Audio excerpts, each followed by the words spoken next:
Well, we've done the summer transfer windows ahead of our first match in charge of Forest Green Rovers in our Sky Bet League One campaign. And today's mission is very, very simple.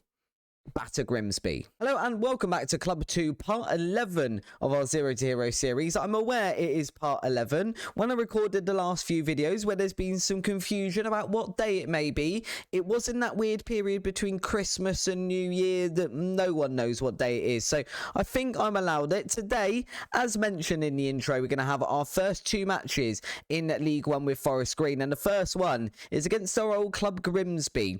We are expected, according to the media, to finish above Grimsby this season.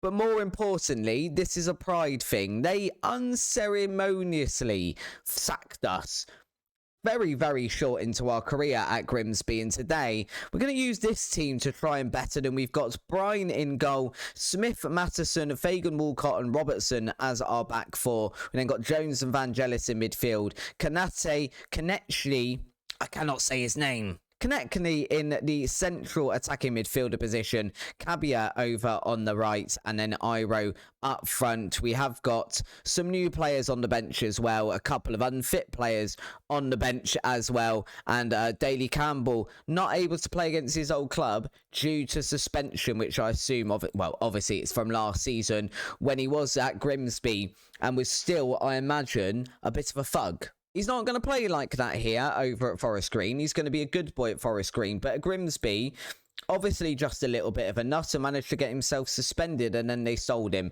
So I don't know what that tells us. We're not entirely sure what that tells us. We don't really know either how this lineup is going to work yet, or this formation. It's a new formation compared to last season when we were playing slightly more conservatively with a 4-3-3 and a defensive midfielder rather than a central attacking midfielder. We've got promoted where realistically we should probably be a bit more cautious, and we've decided to throw caution to the wind and play a 4-2-3-1. Partly, of course, because of our new boy, who we cannot see because I don't have our formation up, which is annoying, but the guy whose name I cannot pronounce. So we're going to try and say it again.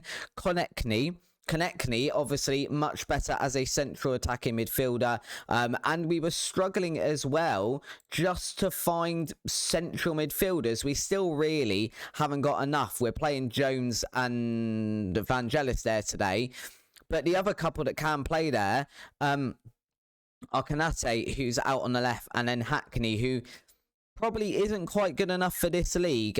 He's best played obviously as a ball-winning midfielder, which is where we played him last season, but I don't know how he fits into League One yet, or if he does fit into League One.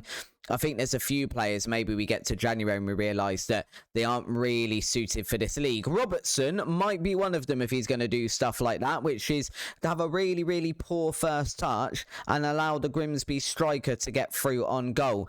We are relaunching this highlight here, though, with a throw-in for us. It's given away pretty much instantly. Jones rising above everyone to get his head on the end of that, though. And Konechny, our new boy, is through on goal. And Konechny, we're going to have to learn to say his name if he's going to do things like that. It is a goal 23 minutes into his debut, showing exactly why we were so keen to spend so much money on him. I mean, we will say that some of that is down to the Grimsby defence. It was very, very dodgy when we were there. It looks like not a lot has changed. There's two defenders there chasing our man down, and neither one of them thought it would be a good idea to attempt to tackle him, just allowing him up through on goal. It's his debut, for goodness sake. Let him have a goal. We'll just let that one in. Lovely stuff, Grimsby. We will always love you, despite the fact that I'm going to batter you verbally every chance I get. I did quite enjoy my time there, right up until the point that you decided to pull me in the office and issue me with a very early P45. Nonetheless, we're 1-0 up. We're definitely not the better team if you have a look at the match stats. Grimsby far, far superior in just about every stat apart from the one that really, really matters, and that is, of course, the scoreline at the top left of the screen. We have been tackled there. Jones over to Kabaya, though. We have managed to regain possession pretty quickly. Vangelis now playing it into Iro, and Iro starting exactly where he left off last season. It is Oliver Iro's first goal of the season. Will he be able to score in this league? It certainly looks like he'll be able to continue doing exactly what he did last season, which is just score bags and bags of goals. That is a lovely taken goal as well. Thank you very much, Oliver Iro. This is working. An absolute dream so far. I mean, as I mentioned, we're definitely not ahead in the tie. That's not so much of a dream, is it? Asmiel Kabaya getting injured. Not a fan of that one. Finney McDonald going to come on for him. Callum Jones probably needs to come off as well. So Hackney can come on and we will get a look at him and see if he is any good potentially in this league. And Steve Sedon can come on as well. Sedon? I'm guessing it's Sedon. We're going to keep calling him Sedon, amongst other things, I'm sure, because I can't pronounce names. Don't ask me to pronounce names. How do I know how to pronounce? I've never heard of Konechny. He doesn't even exist in real life. There's no way of me finding out what his name sounds like because he's not a real person. We've got some more tired players on the pitch as well. Fagan Walcott, he needs to come off. We'll bring on Aaron Pickles for him. And then Konate over on that left-hand side looking tired as well. Baker Boasi can come on that side. Yeah, he can kind of do a job. We will be playing Bigito as well at some point, but he's injured at the moment, got injured in training, so unable to really do too much in this match. I think he's about 2-3 days away from being available again, so hopefully we see him in this episode, but not today. Matteson nodding that big ball forward away. Vangelis now spraying it out wide to Finley McDonald, making his League One debut. I don't think he's played in League One before. Some of these guys might have done, I guess, but definitely not with us anyway. Sedon's already got a yellow card, which is really, really great stuff. Not to the best start, but he has nicked that ball back really, really well. And now running down the left-hand side of this field, like his life depends on it, plays that ball into Baker Boati, though, who just doesn't see it coming. It just bounces off the back of him. And now Nathan Holland, I believe that is in on goal. And he gets a goal back for Grimsby. Hopefully that doesn't matter. I'd rather we weren't conceding too many goals. But equally, this one, I'm hoping, as I said, doesn't matter. Sol Bryan, unfortunately, not going to be able to keep a clean sheet on his debut. But we are going to start our League One campaign with 3 points on the board. And realistically, some pretty good performances there. An 8.2 from Vangelis. That is really, really nice as well. I wondered how some of these players would adapt to this league. At the moment, they're looking like they'll do all right. Obviously, it is only the first match and it is against Grimsby. And as we know from first-hand experience, Grimsby, not necessarily the best team in defence. Right, what have we got coming up next then? We have got, I'm scrolling down. We've got a match against Newport midweek, which is in the Carabao Cup first round. We're going to play that one off screen and then we're going to come back for the match against Bradford City. For context, Bradford City last season finished 14th, so pretty mid-table. It'll give us a good idea of where we can expect to finish this season. So we'll be back in a minute for that one. But before we do that, 3 emails after I've just left you, this has happened. Konate has gone to our assistant manager, our player liaison officer, and said that he's worried about not having his work permit renewed when it comes to new contract talks. It is a genuine worry, to be fair, because I mentioned in the last episode, we did try and offer him a new contract. His work permit got turned down, and as such, we can't offer him a new contract. His contract runs out at the end of the season. He's asking to leave now. I'd rather not sell Konate, if I'm completely honest, because that is going to significantly weaken the team. At the same time, he's not a lot of good without a work permit. What's really annoying with this, of course, is he does have the potential to be a good championship player, and he's already a good League One player. And I mean, we don't really want to lose him. He's one of our better players next season, so I'm not entirely sure what to do about this yet. Discuss the issue with Konate. I've come to ask for a transfer. I don't think I'm likely to get a work permit, which would mean I won't be able to play any football here. I appreciate you coming to talk to me, and while I'm not going to force a move for you, I will consider any bids that come in. I'm afraid I can't wait around here. I have to play and I really want a transfer. You're under contract? He's not exactly very happy with that. The problem is now, let's go straight to the dynamics. Konate wanting to leave. if we can just keep it so it's just him unhappy, we can probably deal with it this season. I mean, he could come straight out the team, and I don't have a massive issue. We've got a few players we can play over there, namely Begito, who I want to play there anyway. What it does mean is we would need to be bringing in more players, and Kanate is saying absolute top end 210,000. If we're having a look at our scouted players, let's just have a look at this live on screen over on the left. So if we wanted someone in on a transfer, ability wise, who have we got? I mean, we've got Ben Morris. We did just have this guy on loan, so we could actually get him. Let's just offer him another trial. Will you come back on trial, sir? Because he was decent. I just didn't want to get him and then not play Kanate. So we could have a look at him. He is 27, which isn't ideal. Going down here, though, I mean, we've got this guy, but he's 31, and I'm just not going near him because he's an old man.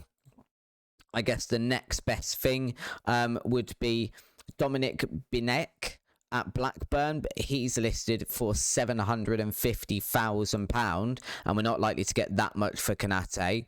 We've then got players like Aidan Barlow, not really good enough yet. So let's say we play someone else up there and we need another central midfielder. What have we got in the way of central midfielders? Ben Davies, not over keen on him. We'd kind of be looking in that case at someone like this guy. Actually, this wouldn't be too bad.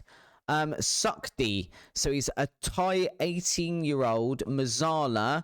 He kind of ticks the Kanate boxes in midfield. He can play as a central attacking midfielder as well, and he's been at Cambridge his entire life, as far as we can see, at footballing life. He obviously wasn't born at Cambridge's football ground. He was obviously he has obviously lived other places other than Cambridge's football ground, but he's always played there as a player. He's current international, which should help with a work permit. He's got English second nationality. The problem is it's 135,000 to 1.3 million. The 135,000 we can absolutely do. The 1.3 million is a little bit more of a problem. We've then got players like Raheem Harper as well, who could play in here. We don't really know a huge amount about him yet, and I think he's just joined that club as well, so not ideal. Jimmy Goa, I mean, potentially is another one, but again, he doesn't look amazing, does he? He's okay, but he's not great. I'm not really sure where we sit with this yet. I think the best bet, if we had to, would be to go and have a look at Sukdi. But I guess we just kind of wait and see what happens with the Kanate transfer. For now, though, I'm going back to play that match against Newport. I'll let you know how everything goes with Kanate, assuming he's here once we get back. Right, so we have just picked up a lovely 4-1 win against Newport. We had some really good performances in that. We did actually go 1-0 down, which wasn't ideal. But then we had a goal each from both our centre-backs. Vangelis managed to burst through and score, and Tavares came on to score as well with an assist from Begito. The other 3 assists were from Hackney, that guy who we said we didn't know would be good enough for League One. I'm aware that wasn't against League One oppositions, obviously, but he performed so well that he is in the team today against Bradford City. The lineup for that match is going to be Brian in goal, Sedon, Matteson, Fagan, Walcott and Robertson as our back 4, with Daley Campbell still out suspended at the moment. Hackney and Vangelis in midfield. Big Otto, Konechny, MacDonald and Iro, the 4 up front today. Kanate on the bench. He isn't happy, obviously, because he wants that transfer. I guess we think about it as we head towards the end of the window. It's really not a player I want to lose, but equally, I don't want to keep an unhappy player here, especially if we're not going to even be able to renew his contract, both because he's unhappy and because of a work permit. So definitely something for us to consider, which is what we will do as we head towards the end of this transfer window. We've got about another, I guess it's about 14-15 days left of this transfer window before we need to make that decision, or we need to make that decision before we get to that point to give us time to get a replacement in should we sell Kanate. I think we definitely need to bring in some more depth. I think we need to bring in some more depth anyway. I did mention at the start of this episode, I think loans are definitely a thing we need to be looking at. We don't really have a lot of transfer budget left, about 20,000. We have got a free kick here though. Sidon's going to take it. He has managed to draw managed to draw a save from the goalkeeper, pushing that one out for a corner. It's Hackney taking the corner. He got 2 assists off of corners in the last match against Newport. Can he do it again here into Matteson? Not quite as good, that one. Vangelis does get his head to it, but just heads it out himself. I mean, that was a little bit of a bizarre one. Managed to get there ahead of the Bradford defender, and then just heads it out for a goal kick, which is a little bit surprising sort of play there. The other thing that happened as well, and I didn't actually mention, I meant to mention it in the build-up to this, is we just have got our Carabao Cup second round opponents drawn, and it is Everton. So, you know, bit of Premier League money. We are away at Everton as well. So we should get some nice ticket sales off of that one. It'd be amazing if we could go and beat them. Maybe their player really, really massively rotated team because it's the Carabao Cup. Seems unlikely that we'll beat them. But you never know. That's the magic of the cups. We don't do very well in them, as we've noticed so far throughout this series, regardless of what team it is. The cups just escape us a little bit. We're much better in the league. Masterson trying to play that one into Iro, not managing it, but Finney McDonald picks up the rebound and surges forward now. Can he get a cross into the box? He can. Looking for Vangelis for his second goal of the season. He just scored against Newport. He seems to have come into his own this season. If this first 3 matches is anything to go by, he's got 2 assists and 2 goals so far in 3 matches at the beginning of this season. Maybe we thought it was good last season. Maybe he's now embedded into the team, got used to the English football and the English style, and he's going to be an absolute powerhouse in our team this year. I certainly hope so. There he is again. Vangelis looking for Iro.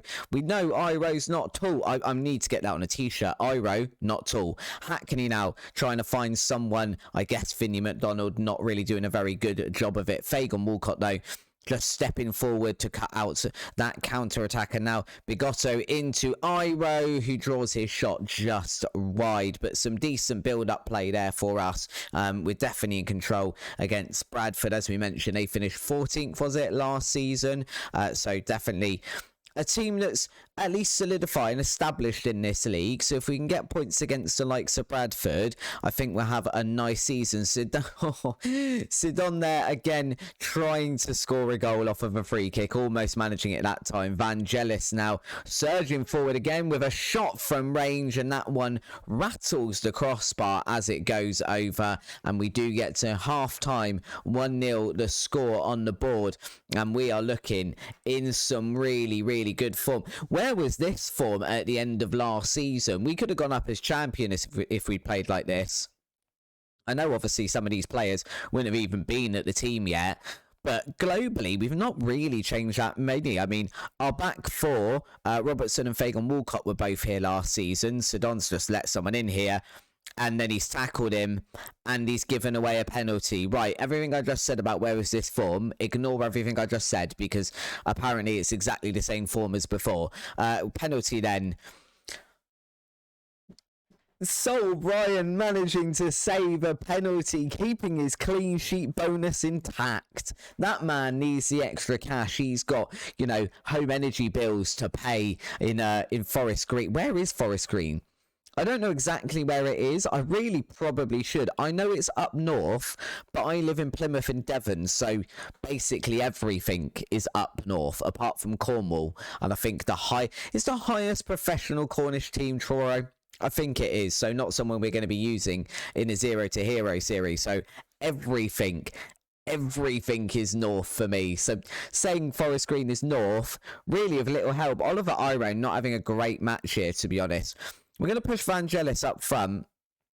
Iro's going to come off, which means Kanate is going to come on. Let's just see if we can play him into some happiness. Maybe that's a thing that can happen. Everyone else is looking all right, having a pretty decent match, to be honest. So I think we just make that one change for the minute, and we just wait for some players to get tired, maybe, and then we'll think about changes. But at the moment, we don't really need to make any. We would just be making them for the sake of making them. Sol Bryan gets down there and managing to save that shot as well from Bradford. They are coming back into this just a tiny bit. Not enough for us to be worried yet. but we will encourage the team and we will just keep an eye on everyone's fitness levels. I mean, we're into the 84th minute. If we're ever going to make a substitution, we probably need to make it now. Fagan Walcott can come off. Aaron Pickles can come on. Matheson is tired as well. Charlie Wiggett can come on there. And Hackney can come off for Callum Jones. We're just to leave one more substitution just in case there's a late injury or something changes, but it doesn't look like it's going to. So now Finney McDonald could come off and Baker Boati can come on. Hopefully we've done enough here, I believe, to see ourselves through this match. It is another 3 points on the board. That is 6 points from a possible 6 to start off our Sky Bet League One campaign. I am very, very happy with that. We're also only one of 2 teams to have not dropped any points yet. Us and Plymouth, the only 2 teams to have not dropped any points. That's ridiculous. There we go. Just end the season now. Automatic promotion. Put us in the championship. Get us to the summer transfer window. Give us a load of money and it'll be all good. Sol Prime, the man of the match there. 8.4 rating as a goalkeeper. Your goalkeeping was amazing. That penalty, beautiful, beautiful save. We are very, very happy with that. Oh, who is this guy? Oh, hello. We know literally nothing about you apart from you be a terrific signing for the future and you're Kosovan. Is that even how you say that? I don't know. Let's give him a scout. Why wouldn't you give him a scout? Anyway, looking ahead then to the future, we have got that match against Everton. It's so close to this one that it's probably not worth coming back for. So we're just going to ignore that one exists. I do want to play the Plymouth match though. So we're going to play Plymouth and Burton, I think, in the next matches. We'll have also done the summer transfer window will have closed then, so we have done any more transfers. And then looking ahead from there, we'll probably be looking at Millwall and Swindon. So yeah, Plymouth and Burton going to be the matches in tomorrow's episode as we try and keep our really good start to the Sky Bet League One campaign underway. As always though guys, if you have enjoyed today's video, please do drop a like down below, hit the subscribe button if you haven't already and you are excited to see how Forest Green do this season, and thank you very much for watching.